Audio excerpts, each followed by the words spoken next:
അങ്ങനെ കൊല്ലത്ത് നിന്ന് ഞാൻ കോഴിക്കോട് എത്തി കേട്ടോ.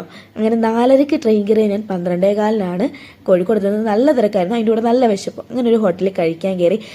ഇതാണ് ഇവിടുത്തെ KSRTC ബസ് സ്റ്റാൻഡ്. കൊല്ലത്തെ പറ്റി ആലോചിച്ചപ്പോഴത്തേക്ക് നല്ല വിഷമം വന്നു കേട്ടോ. അതാണ് ഞങ്ങളുടെ കൊല്ലത്തെ KSRTC ബസ് സ്റ്റാൻഡിൻ്റെ അവസ്ഥ.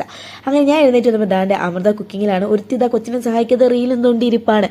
ഞാൻ എൻ്റെ ഇവിടെ വീഡിയോ ഒക്കെ എടുത്ത് ഇങ്ങനെ ഇരിക്കുകയാണ്. ഫുഡ് കഴിച്ചപ്പോൾ നല്ല ടേസ്റ്റ്. അത് പറഞ്ഞപ്പോഴത്തേക്കും അവളുടെ മുഖത്തെ ചിരി കണ്ടില്ലേ. അങ്ങനെ ഞങ്ങൾ റെഡിയായി ഇറങ്ങി ജസ്റ്റ് ഒന്ന് കറങ്ങാനൊക്കെ വേണ്ടിയിട്ട് വന്നതാണ് കേട്ടോ.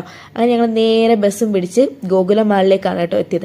അവിടെ പിന്നെ ചുമ്മാ ഒന്നും ചെയ്യാനൊന്നും ഇല്ലായിരുന്നു. ജസ്റ്റ് അവിടെ തിരിഞ്ഞ് നടന്ന് കുറേ ഫോട്ടോയും എടുത്ത് എക്സലേറ്ററിൽ കയറും ഇറങ്ങും അതൊക്കെ തന്നെയായിരുന്നു പണി. പിന്നെ അവിടെ ചെന്ന് ഇരിക്കാൻ ഒരു സ്ഥലത്ത് കിട്ടി. അവിടെ ഇരുന്നപ്പോൾ നല്ല വെയിൽ. അങ്ങനെ പിന്നെ വ്യൂ ഒക്കെ കാണാമെന്ന് പറഞ്ഞ് കുറച്ച് നേരം അവിടെ പോയി നിന്നിട്ട് നേരെ ഫോൾക്കൺ മാളിലേക്ക് വിട്ടു. എന്തിനാന്ന് വെച്ചാൽ ഈ പാരഗണിലെ ബിരിയാണി കഴിക്കാൻ വേണ്ടിയിട്ട്.